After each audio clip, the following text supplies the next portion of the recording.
Жаңы президент жумшак адам деп атканына мен кошулбайм. Мен аны жакшы берем. Ал жини келгенде чыгашке деп Обаманы да куп чыкпады.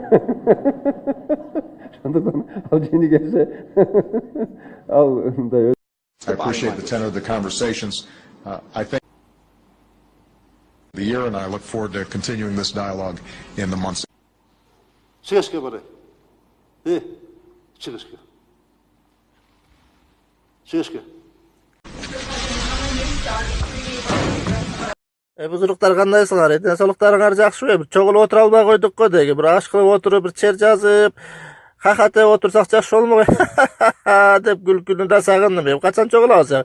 Кара келдиби тиги чоңуңар айылдан? Кече күнү лейлекти кыз менен үйүшүп атсам, бозунда насыбай бар экен.